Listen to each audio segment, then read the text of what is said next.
God had promised Abraham that he would be the father of many nations. But for years, Abraham and Sarah struggled with infertility. Sarah suggested that Abraham have a child with her maidservant Hagar, so that they could build a family through her. This was common practice in the ancient world. However, it created a deep tension in their household. When Hagar became pregnant with Ishmael, Sarah's jealousies grew. Hagar's pregnancy seemed to give her a sense of superiority, which led her to look down on Sarah. Sarah felt humiliated, became resentful, and even harsh, accusing Abraham of causing the problem in the first place. Years later, Sarah miraculously gave birth to Isaac. As the boy grew, her jealousy resurfaced. When Sarah saw one day Ishmael mocking Isaac, she demanded that Abraham send Hagar and Ishmael away, fearing that Ishmael would share in Isaac's inheritance. Though Abraham was distressed, God told him to listen to Sarah, promising that Ishmael would also become a great nation. With a heavy heart, Abraham sent them away into the wilderness with only bread and water. Hagar wasn't simply asked to leave. She was cast out from the only home that she had known, forced into the wilderness with her son. This was an emotional exile, an abandonment at the hands of her family. After being cast out, Hagar and Ishmael found themselves wandering in the wilderness, entirely alone. The desert can be an unforgiving place. It is barren and harsh, and they quickly ran out of water. Seeing that their survival is in jeopardy, she faces the unimaginable fear of watching her son die of thirst. The Torah says, when the water in the skin was gone, she put the boy under one of the bushes. Genesis 21:15. At this moment, Hagar cannot bear the thought of witnessing her son's suffering. She feels completely powerless and overwhelmed, trapped in a situation where nothing seems to offer hope. In a moment of utter despair, she cries out, "Do not let me watch the boy die," says Genesis 21:16. Her tears are not just for the loss of life that is now inevitable, but for the devastation of being abandoned and forgotten. Her words are filled with anguish and fear. Fear not only for her son's physical death, but for the death of all hope, of all security, all sense of belonging. In this moment of complete isolation, Hagar's grief reflects the human spirit when we feel despair, when we feel helpless, when we feel alone. Her wilderness was a physical, emotional, and spiritual one. Her tears symbolize our own struggles, those moments when we feel God is far away, when we cannot see the way forward.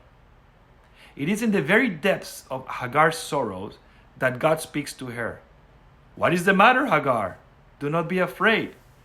God has heard the boy crying as he lies there. Lift the boy up and take him by the hand, for I will make him into a great nation," says Genesis 21:17-18. God doesn't rebuke Hagar for her despair. He doesn't say, "Why are you crying?" God simply acknowledges her pain and tells her not to be afraid.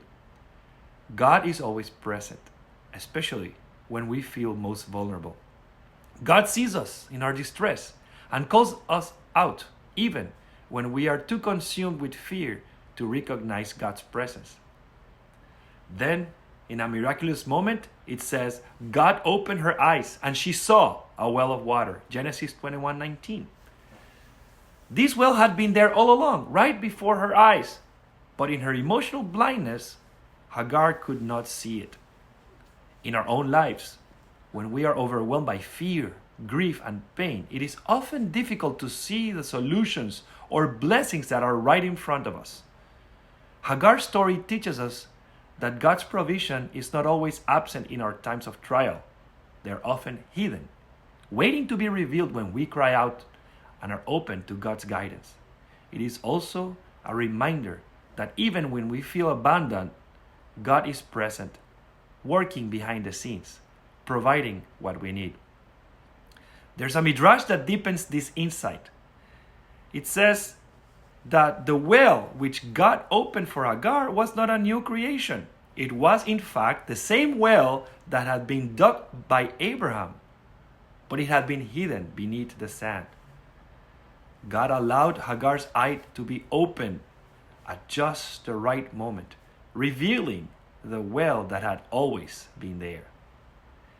Throughout the story of Hagar, we can find 19 references to the root letters Resh, Aleph, He, Re'eh, or seeing, and 8 other words related to eyes or sight. Often the blessings we need are already present in our lives. They may be hidden or obscured by our pain, but they are there. The well of water was new. It was always available. But Hagar's despair prevented her from recognizing it until God opened her eyes. Similarly, God opens our eyes to pay more attention to the blessings around us when we are ready to see them. How then can we cultivate the ability to see better the blessings that are often hidden in plain sight? Well, we need to gain perspective.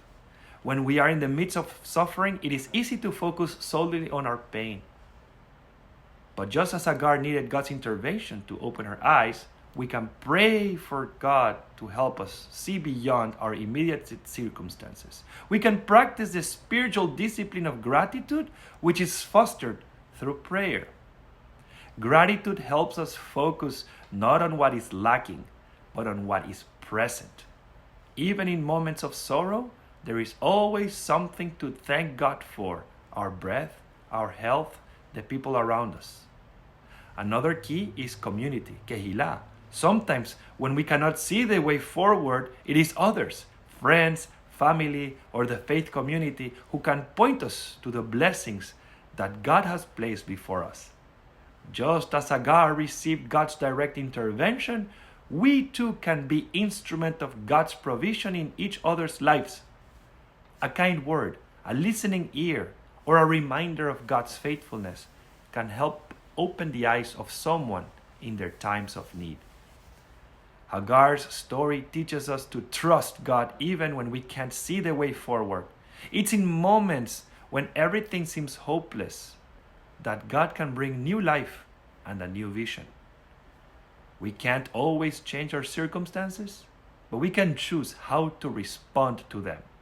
The key is to trust that God is already at work on our behalf, providing what we need. There's a saying, if at night you cry because the sun has set, the tears won't allow you to appreciate the shining of the stars. May we find the strength to look beyond our immediate struggles, to see with eyes of faith, and may we always find peace, knowing that even in the wilderness, we are not forgotten.